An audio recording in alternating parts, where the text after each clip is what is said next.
है fun around जो है ये बनाया गया है यहाँ पर। इसमें क्या है, बच्चा जो टाइम सीखना चाहते हैं, छोटे बच्चे हैं, उनको जो पेरेंट्स या टीचर्स टाइम सिखाते हैं उसका भी एक बेहतर उदाहरण है। और वहीं जो बड़े बच्चे हैं उनके लिए जो है ये एंगल्स भी, इसी के माध्यम से बड़े बच्चों को एंगल का भी इसमें ज्ञान हो जाता है। मैम थोड़ा सा इसके बारे में ना हमारे को बताएं।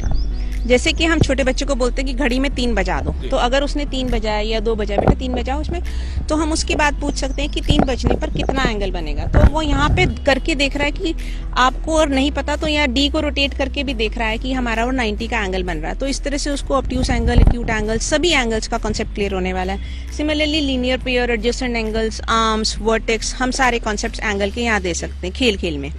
उसके साथ साथ ये घड़ी 9th और 10th क्लास में जो हमारे पास सर्कल की जितनी भी थ्योरम्स हैं हम उसको प्रूव कर सकते हैं। जैसा एक सबसे इंपॉर्टेंट थ्योरम है कि वो जो एंगल ऊपर बना होता है वहां वाला एंगल और ये जो सेंटर में एंगल बना हुआ है ये डबल होता है। तो ये हमने ऐसा बनाया कि हम इसको घुमा सकते हैं और एंगल बच्चा मेजर करके देख सकता है कि एक्चुअली में वो डबल होता है। तो आप ये देख सकते हैं जितनी भी ये 10th क्लास की ये वाली थ्योरम्स हमने यहाँ लिखी है, ये सारी की सारी हम यहाँ पर प्रैक्टिकली करके दिखा सकते हैं। और क्योंकि ये सब मूवमेंट में डालें, ये डी हमारा घूम सकता है, ये स्क्रू बाहर निकल जाता है, हम आपकी पोजीशंस रस्सी की चेंज कर करके सारी पोजीशंस अटेन कर सकते हैं और सारी की सारी ये वाली थ्योरम्स को हम प्रैक्टिकली प्रूव कर सकते हैं, जिनको याद करना बच्चे के लिए बहुत मुश्किल हो जाता है। बिल्कुल। तो जो छोटे बच्चे हैं मैम, कितनी जल्दी जो है इसके माध्यम से टाइम का जो है उनको ज्ञान हो जाता है, घड़ी देखनी आ जाती है, समय का उनको पता चल जाता है कि इस समय जो है मौजूदा जो स्थिति है उसमें क्या समय है? सर बच्चों को जब ज्ञान देना होता है तो मुझे ऐसे लगता है हम लोग टीम बनाते हैं 4-4 की, तो हम देखते हैं कि कौन कितने टाइम में बना रहा है। तो वो जो कॉम्पिटिटिव स्पिरिट आता है बच्चों में कि हमने हमारी टीम ने फर्स्ट आना है, तो फिर बच्चा एक लीडरशिप क्वालिटी भी अटेन करता है और वो अपने पीयर ग्रुप को भी सिखाता है कि अगर वो नहीं बना पा रहा तो हम हार जाएंगे। तो एक ये मुझे लगता है टीम स्पिरिट के माध्यम से भी बच्चा अपने आप सीख जाता है। तो हमें ये चीज पता है कि टीचर से ज्यादा बच्चा पीयर ग्रुप में सीखता है। तो जब यहाँ टीम को बताते हैं कि आपने इतना बजाना है, आपने एक्यूट एंगल बनाना है, तो वो अपने टीममेट्स को सिखाते हैं। तो मुझे ऐसे लगता है कि पीयर ग्रुप की लर्निंग बहुत अच्छी हो जाती है पार्क में आके। नहीं बिल्कुल, पार्क में आके जो टीम है, टीम के तौर पे जो बच्चे काम करते हैं वो तो बेहतर जो है उसके परिणाम जरूर निकलते होंगे। क्योंकि एक बच्चा अगर थोड़ा कम उसको समझ आइए, दूसरा बच्चा उसको मोटिवेट करता है, उसको समझाने की कोशिश करता है ताकि जो उसकी टीम है वो दूसरी टीम से बेहतर परिणाम लेकर आए, बेहतर करके दिखाए और उनकी टीम जो है कहीं ना कहीं फर्स्ट आने की उनकी पूरी टीम की कोशिश जो है उनमें रहती है। एक और जो है रिंग गेम यहाँ और बनाई गई है, ये भी पूछते हैं कि ये इसका क्या कॉन्सेप्ट है और किस तरह जो है बच्चा ये खेलता है और इसमें जो है गणित किस तरह सीखता है।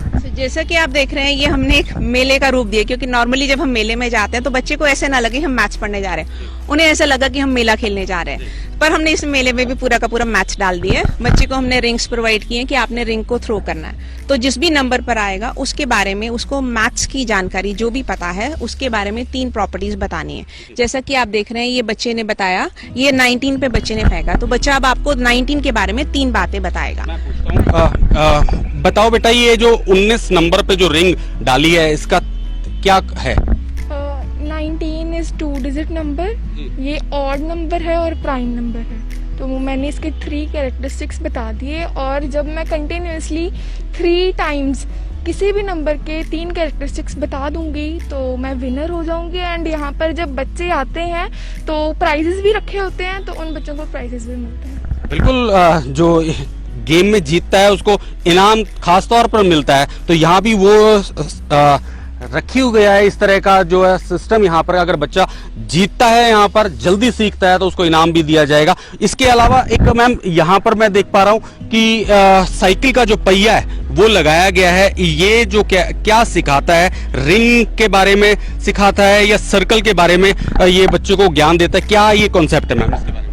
ये जैसे आप देख रहे हैं, देखने में एक रिंग है तो ये 2 डायमेंशनल है, तो बच्चे को 2 डायमेंशनल और 3 डायमेंशनल ऑब्जेक्ट्स के बारे में बताया कि जब हम 2 डायमेंशनल को देखो ये घुमा रहे हैं, जब ये बहुत जोर से घूम जाएगा तो हमें ये एक बॉल की तरह से नजर आएगा, तो मतलब कि एक स्फीयर बन गया।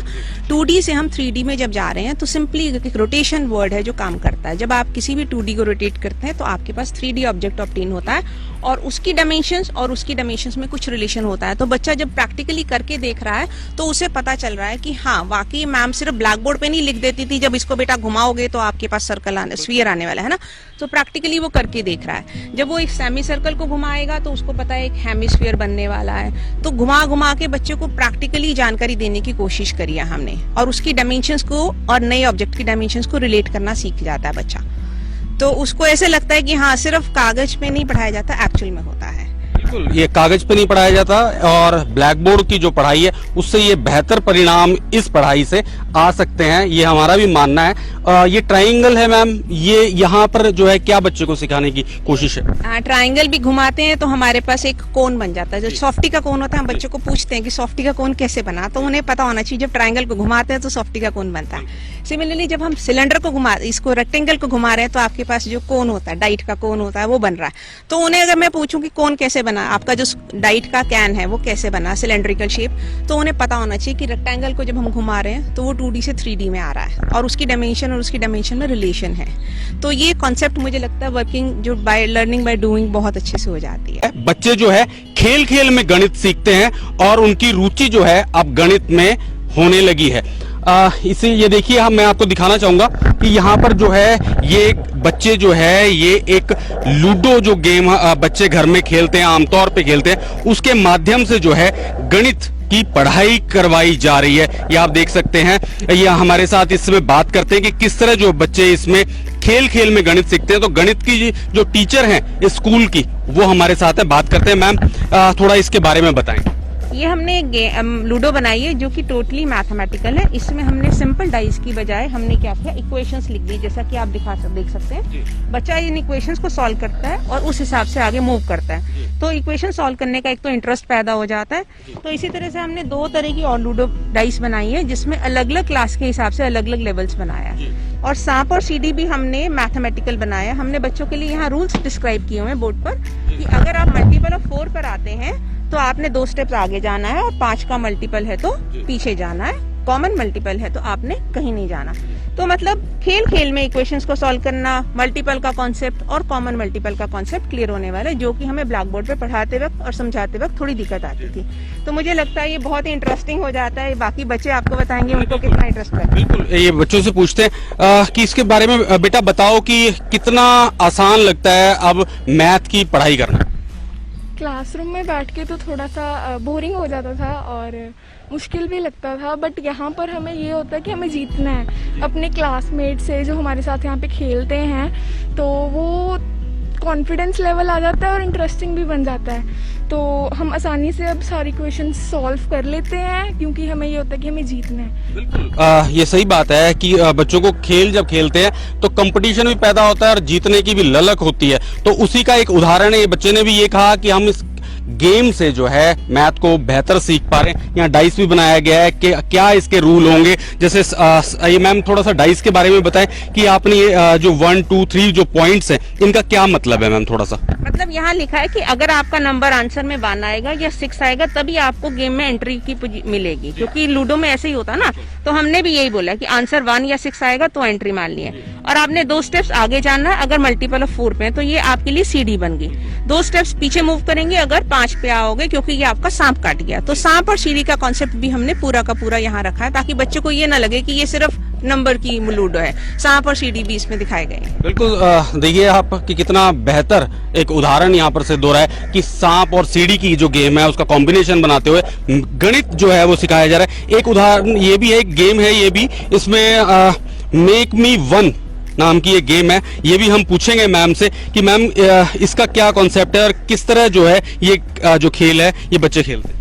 यहाँ हमने लिखा है कि मेक मी वन। हमने बच्चों को कुछ नंबर्स और कुछ मैथमेटिकल ऑपरेशंस का प्रोवाइड किए, प्लस माइनस साइंस, और उनको बोला है कि आपने ये बना के नंबर 1 बनाना है। तो बच्चों को नंबर का कॉन्सेप्ट और उनको ऑपरेशंस का कॉन्सेप्ट क्लियर होने वाला है कि उन्हें 1 आंसर तक पहुंचना ही पहुंचना है। तो वो मैथमेटिकल ऑपरेशंस को इजीली समझ पा रहे हैं। तो खेल खेल में हमें ऐसा लगता है कि हम मैथ सिखा पा रहे हैं बच्चों को। ये जब आप मैम ये वाला कॉन्सेप्ट लाए तो बच्चे जो है काफी इंटरेस्ट लेने लग पड़े होंगे। हाँ जी, वो बार बार देख रहे हैं कि 1/3 में क्या ऐड करें कि आंसर 1 आ जाए, 2/3 के साथ क्या मल्टीप्लाई करें कि आंसर 1 आ जाए, 5 के साथ क्या करें कि 1 आ जाए। तो वो ट्राई कर रहे हैं। देखिए आप 5 - 4 बनाया एक बच्चे ने, तो 1/3 को उसने 3 बार ऐड किया तो भी 1 आ रहा है। तो इसका मतलब बच्चे को मैथमेटिकल ऑपरेशंस और सिंबल्स के साथ खेल खेल में मजा आ रहा है और वो मैथमेटिकल ऑपरेशंस को सीख रहा है। बिल्कुल, खेल खेल में जो है गणित सीखा जा रहा है। बच्चा है हमारे साथ, इसी स्कूल में पढ़ता है। कितना इंटरेस्टिंग लगता है ये वाला खेल आपको? सर मज़ा आता है मतलब खेलने में, और मतलब हमें पता चल जाता है कि क्या करना है हमें। मतलब हमें इसमें 1 बनाना है आंसर, तो हम किसी को भी माइनस प्लस डिवाइड कर कर बनाते हैं। क्लासरूम में पढ़ते थे पहले मैथ्स, और एक प्रैक्टिकली और एक खेल के तौर पर इसको ले रहे हैं, तो ये बेहतर है कि वो क्लासरूम में बैठ के पढ़ाई करना? सर ये वाला बेहतर है क्लास।